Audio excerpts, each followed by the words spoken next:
Oh iya, saya pakai anak masih bujang. Saya dulu bujang. Dulu Pak. Dulu Pak. Saya dulu bujang. Sekarang gimana Pak?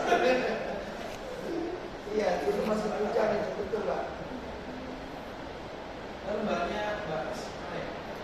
Lembar. Yang lagi sih. Oh, Belum. ada saya. Ya kan ada yang tulis ini Pak. Iya, iya. Oh, gitu malah Pak udah. Daripada saya tulis. Ah, gitu.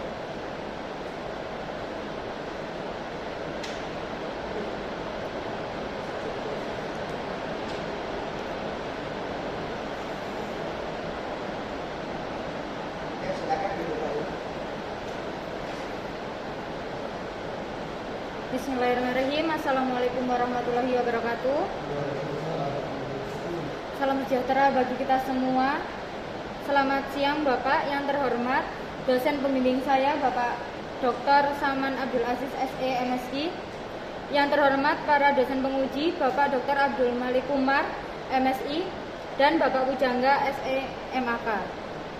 Sebelumnya perkenalkan, nama saya Anas Rahmawati, NIM 2102300052. Pada kesempatan kali ini saya mengucapkan terima kasih atas kesempatan dan waktunya, di mana saya akan mempresentasikan hasil penelitian saya yang berjudul Pengaruh Kesadaran Pajak, Sanksi Pajak, dan Layanan Pajak terhadap Kepatuhan Wajib Pajak Bumi dan Bangunan.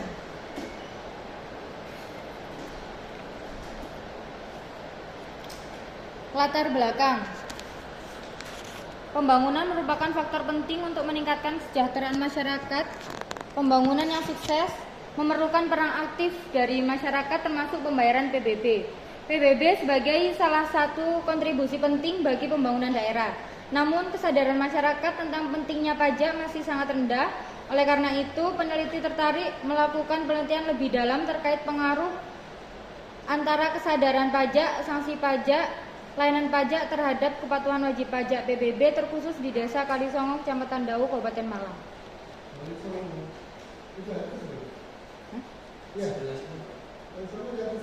Iya, di sana. Di Lembadi yang naik. Rumah saya di sini, Pak. Iya, Kalisongo. Kalinya di belakang sini. Nggak tahu Pak sejarahnya. Iya.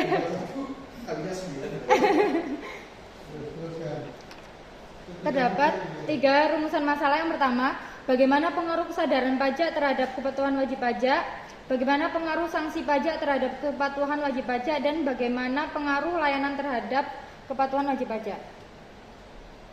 Tujuan penelitian yang pertama, menganalisis pengaruh kesadaran pajak terhadap kepatuhan wajib pajak, menganalisis pengaruh sanksi pajak terhadap kepatuhan wajib pajak, dan menganalisis pengaruh layanan pajak terhadap kepatuhan wajib pajak.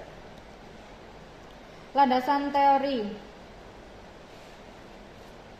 Landasan teori yang pertama, kepatuhan merupakan ketundukan dan ketaatan terhadap peraturan yang telah ditetapkan. Kepatuhan perpajakan berarti wajib pajak memenuhi kewajibannya secara disiplin dan sesuai dengan peraturan perundang-undangan yang berlaku. Kualitas pelayanan merupakan tanggapan kemampuan, kesopanan, dan sikap dapat dipercaya dimiliki oleh aparat pajak. Pelayanan yang berkualitas harus memberikan 4K, yaitu keamanan, kenyamanan, kelancaran, dan serta kepastian.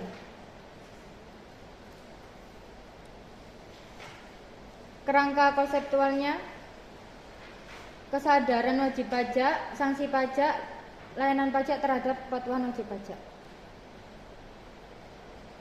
Metode penelitian. Definisi operasional variabel dependen, ada kesadaran pajak, sanksi pajak, dan layanan pajak. Untuk variabel dependennya, kepatuhan wajib pajak bumi bangunan. Lingkup penelitian mencakup bidang perpajakan, khususnya pengaruh kesadaran pajak, sanksi pajak, dan layanan pajak terhadap kepatuhan wajib pajak. Lokasi penelitian di Kantor Desa Kalisongo, Kecamatan Dawu, Kabupaten Malang. Teknik penarikan sampelnya menggunakan purposive sampling dengan kriteria wajib pajak berdomisili di Desa Kalisongo, wajib pajak berstatus pemilik rumah, dan wajib pajak memiliki luas tanah 150 meter persegi. Ya, minimal. Ada tulisan minimal. Enggak ada. Iya. Minimal 150. Pak Bintangnya punya 150,1. Saya 150,49. Masuk. Ya, selanjutnya jenis data dan sumber data. Jenis data kuantitatif, sumber datanya data primer. Teknik pengumpulan datanya kuesioner. Untuk teknik analisis datanya menggunakan alat bantu SPSS.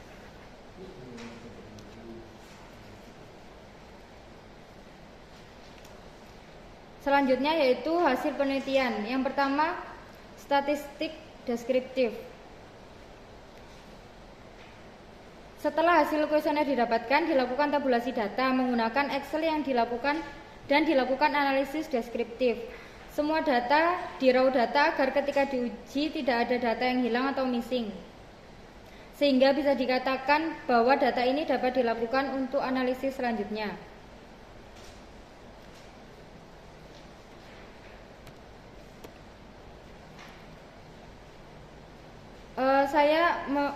Saya menggunakan 52 responden.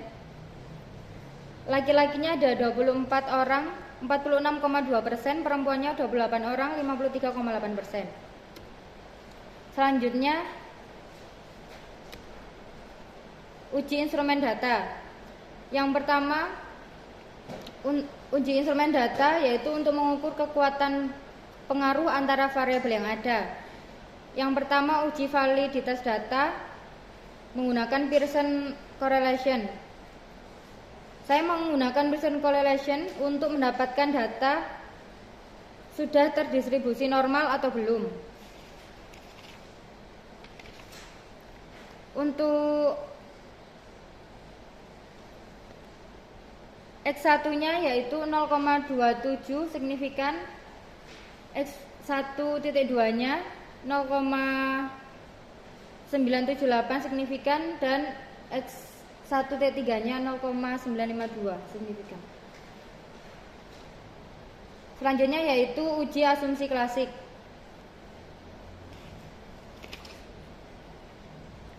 Uji asumsi klasik digunakan untuk memastikan bahwa model regresi yang digunakan telah memenuhi syarat agar hasil estimasi parameter valid dan tidak bias.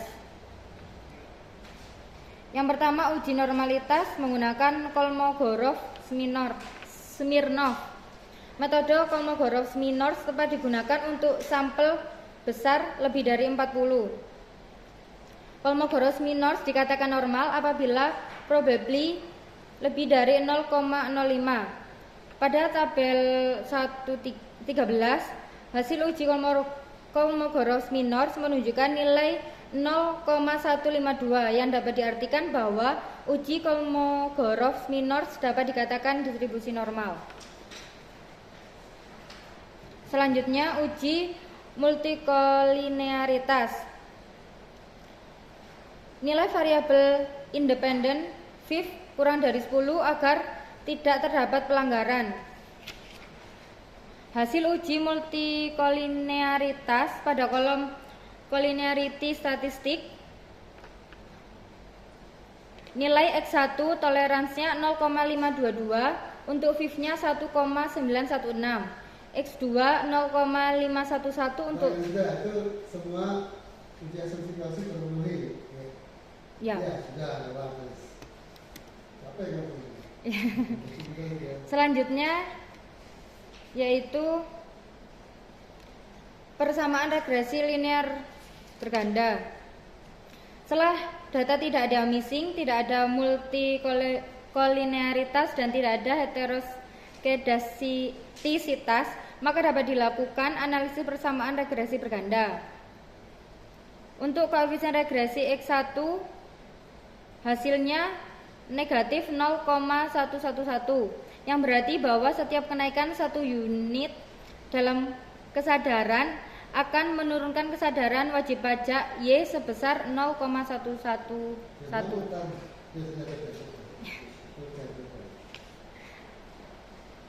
Untuk yang X2-nya 0,45990 berpengaruh signifikan. Semakin tinggi sanksi pajak yang diberikan, semakin besar wajib pajak untuk memenuhi kepatuhan wajib pajak.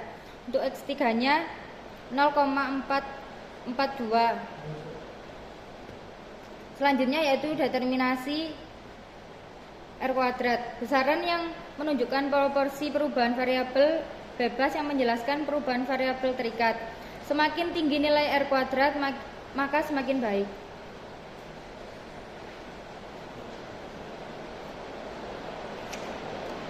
Selanjutnya R kuadratnya dalam tabel 16 menunjukkan 0,653. Artinya variasi kepatuhan pajak dapat dijelaskan oleh kesadaran, sanksi, dan layanan pajak.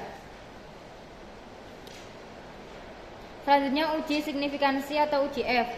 Berdasarkan tabel 17 uji ANOVA, nilai F 30,055 dengan signifikan p-value 0,0000 menunjukkan bahwa model regresi linear berganda secara keseluruhan signifikan. Model regresi ini dianggap layak dan tepat. Selanjutnya yaitu uji T. Digunakan untuk menguji signifikan pengaruh masing-masing variabel independen terhadap variabel dependen. Dikatakan signifikan apabila nilainya kurang dari 0,05. Untuk X1 kesadaran pajak 0,384 yang diartikan tidak berpengaruh, X2-nya 0,0000 berpengaruh signifikan, X3-nya 0,0000 berpengaruh signifikan. Kesimpulannya, kesadaran pajak tidak berpengaruh terhadap kepatuhan wajib pajak bumi dan bangunan. Sanksi pajak berpengaruh signifikan terhadap kepatuhan wajib pajak bumi dan bangunan.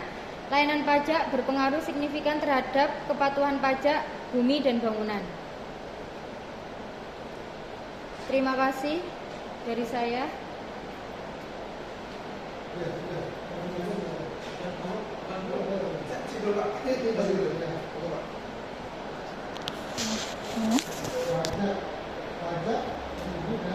Bangunan.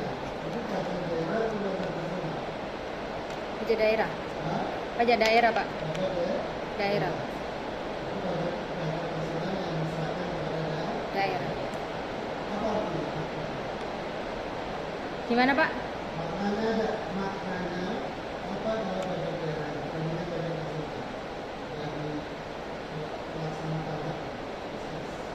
Kalau pajak daerah itu dihimpun di kantor desa atau kelurahan. Kalau pajak nasional langsung ke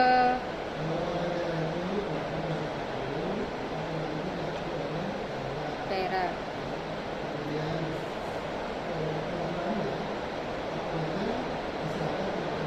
Daerah.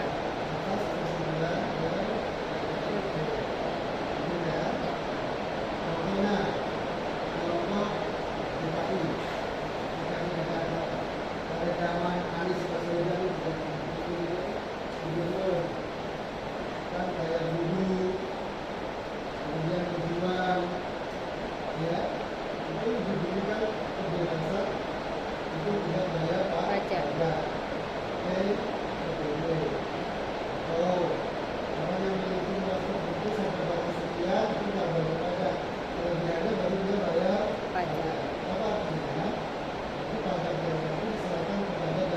Daerah.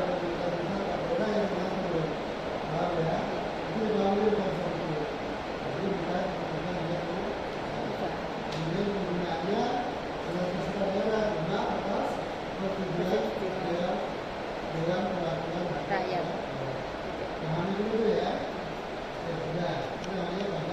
Daerah.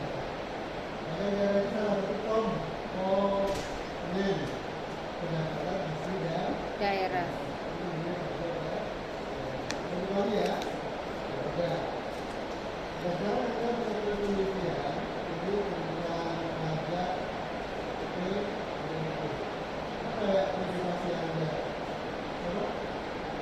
Anas. Kalau dari saya itu kan di daerah Kalisong itu tanahnya luas-luas ya, Pak. kelihatan kan rumahnya besar-besar di daerah sana itu. Itu mereka tuh bayar pajak atau enggak gitu loh Pak. Bayar pajak bumi bangunan atau enggak? Perlu diteliti kali ya. Itu. Ya, itu ya. Iya. Masa gitu. Terus kamu teliti. Iya. Ternyata Ternyata yang di ada banyak bidang tanah kan sekarang ya. iya, Dan sama itu kan terus ini kan. iya. Ini- Yang lurus ini. Nah, sudah. Sudah. Itu dari sana daun kan. Iya, daun. Ikutnya daun. Ada berapa lokasi bidang tanah? Pemilik tanahnya ada berapa orang? Populasi. Untuk yang di Nah, yang daun itu daun ya. iya, Kamu tahu populasi iya.